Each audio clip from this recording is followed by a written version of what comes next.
এই তো আমার মেয়ে চলে আসছে। কি নিয়ে আসছে সোনা পাখি? না এই যে আমি ধরেছি তো। কোথায় পেলে এটা?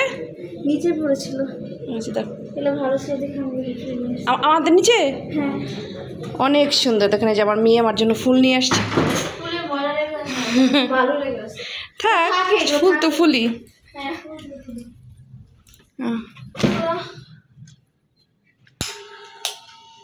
এখন তুমি ফ্রেশ হো। আমরা গোসল করে ফেলেছি। আমি গোসল করে ফেললাম। আমি শাকটা ভাজি করি। এটা তোমার আব্বু এখানে কতগুলো কাপড় রেখে গেল, আবার গুছ খাইয়া সারতে পারিনি। হ্যাঁ, কিছুই রান্না করো। সকালে গুঁড়া মাছের তরকারি রান্না করছি, আর এখন শাক ভাজি করি। হ্যাঁ করে দেবো। এখন তোমার আব্বু খেয়ে তোমার খালামুনির কাছে যাবে। আচ্ছা আমি রান্না করে যাই। হ্যাঁ আচ্ছা। আসসালামু আলাইকুম। হ্যালো এভরিওয়ান, কেমন আছেন সবাই? আশা করি ভালো আছেন। আলহামদুলিল্লাহ আমিও ভালো আছি। আমি লাবণী, আমার আজকের আরেকটি নতুন ভিডিওতে সবাইকে স্বাগতম জানাচ্ছি। দেখতে পেলেন মেয়ে দুপুরে কোচিং থেকে আসলো। আমি কিন্তু তারপর আর কোনো ভিডিও করতে পারিনি। সবাইকে খাবার খেতে দিয়েছি, নিজেও খেয়েছি, ফ্রেশ হয়েছি। আর তখন না এখনও আমি খুব একটা সুস্থ না। আজকে খুব একটা শরীরটা ভালো নেই, তাই ওইভাবে ভিডিও করতে পারিনি। তো একদম বিকেলের দিকে যে সন্ধ্যে রান্নাটা করছি, রাতে রান্নাটা করে নিচ্ছি। এখন একটু ভিডিও করলাম। যাই একটু ভিডিও করি, আপনাদের মাঝে তো কিছু হলেও আমাকে আপডেট করতে হবে, তাই না? যেহেতু আমি সবসময় ভিডিও আপলোড করি, কিছু একটা না দিলে হয়, আপনাদের সাথে কথা না বললে হয় বলেন?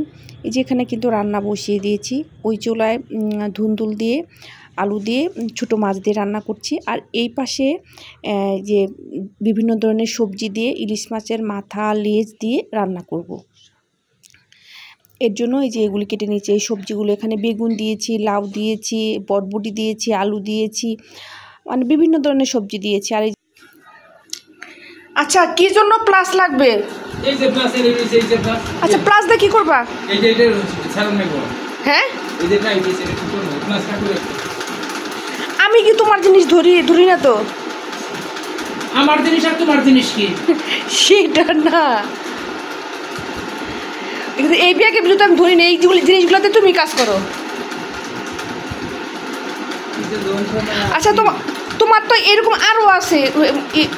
এরকম একটা প্লাস আছিল না, হ্যাঁ দেখো নাই তো না। এটা বাই করতে গেরা কেউ তো বাই করি নাই। আসমানে চলে গেল।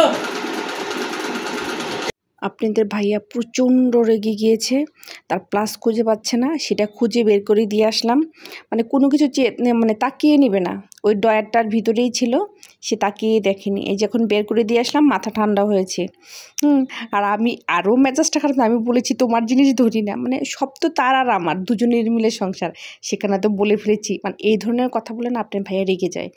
তার কথা হলো সংসার আমাদের দুজনেরই বলতে হবে। এখানে একজন বলবে কেন যে আমার জিনিস? খুব মজাও পাচ্ছিলাম। হ্যাঁ, দেখতেই পেলেন আপনারা।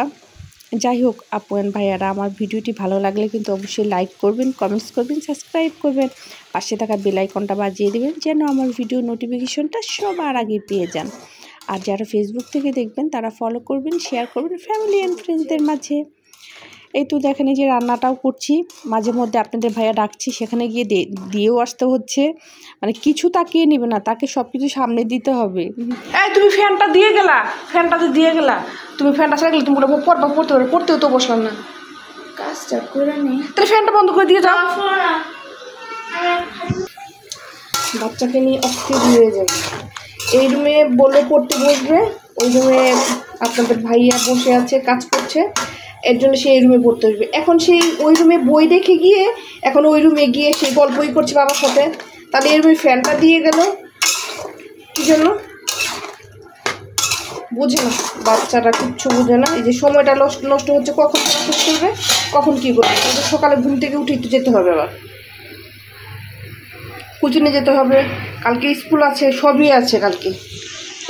এখন যাই, মেয়েকে গিয়ে এখন একটু বকি, তারপর পড়তে বসবে। এমনিও পড়তে বসে খুব একটা ঝামেলা করে না। এখন বাবার সাথে কী গুরুত্বপূর্ণ কথা একমাত্র আল্লাহ তালাই জানে, আর ওনারাই জানে। চলেন যাই, একটু দেখে আসি মেয়ে কী করে। এই নিজু ভাই, তোমার কালকে সকালে 2টা পরীক্ষা না? 2টা পরীক্ষা তুমি কি করো এখানে? কালে বিজ্ঞান পরীক্ষা, বাংলা পরীক্ষা। বিজ্ঞান পরীক্ষা কি লাগবে না? কি লাগবে? লাগবে না, বল করতে লাগবে না, ফর্মুলা করতে লাগবে না। তোমার আব্বু কি ঠিক করে টাইট করে দিয়ে তোমাকে দিয়ে আসতে পারবে না? তুমি যে অন্য বই পড়তে থাকো সে পর্যন্ত। যাও, বুঝো না এখন কয়টা বাজে? আর কতক্ষণ পড়তে পারবা? রাত্রি 11টা 12টার মধ্যেই পড়তে পারবা। যাও। আগে দেখেছেন মেয়েটা কিন্তু আমাকে পাগল বানিয়ে ছেড়ে দেবে, চিৎকার চেঁচামেচি করছে। সে ওইটা ঠিক হবে তারপরে বাবার কাছ থেকে নেবে, তারপরে পড়তে বসবে। আর আপনাদের ভাইয়া তো কিছু বলবেই না, ওনার মেয়েকে সে কিছু বলতে পারে না। যাই হোক, কিছু করার নেই। এখন এই রান্না শেষ করব, তারপরে গিয়ে মেয়েকে পড়তে বসাবো, পড়া ধরবো, নিজে হাতে পড়িয়ে তারপরে কালকে কোচিংয়ে পরীক্ষা আছে, বিজ্ঞান পরীক্ষা, বাংলা পরীক্ষা, 2টা বই পড়াবো, পড়া নিব, তারপরে মেয়েকে শুতে দেবো। এই তো মাদের এগুলো ডিউটি, কিছু করার নেই। আমার মেয়ের আজকে পড়ার বিন্দুমাত্র মুড নেই। যেদিন পড়বে তো পড়বে, সেদিন পড়া থেকে উঠাতে পারবো না। যেদিন পড়তে মন না চাইবে সেদিন আমার মেয়েকে পড়ানো খুব কঠিন। কি করবো? এই যে দেখেন এখন বসে বসে মোবাইলে শিনচান কার্টুন দেখছে, আর যে ক্লে দিয়ে ফুল তৈরি করছে। আর দেখেন এই যে বলছি বিতায় যে মুখ ঢেকে রাখছে। এখন বসে বসে পড়াতে হবে, কিছু করার নেই। হ্যাঁ, মা হলে এইভাবেই তাদের জীবন চলে। তাহলে আমার মেয়েটাকে একটু পড়াই। আজকের মতো আপুরা ভাইয়ারা এখান থেকে বিদায় নিচ্ছি। দেখা হবে নেক্সট ভিডিওতে। সে পর্যন্ত সবাই ভালো থাকবেন, সুস্থ থাকবেন, আমার পাশেই থাকবেন, আমাকে সাপোর্ট করবেন, আমার জন্য দোয়া করবেন। মেয়েকে যেন ঠান্ডা মাথায় পড়াগুলো ধরতে পারি এবং কমপ্লিট করতে পারি। তাহলে বিদায় নেই। আসসালামু আলাইকুম, আল্লাহ হাফিজ।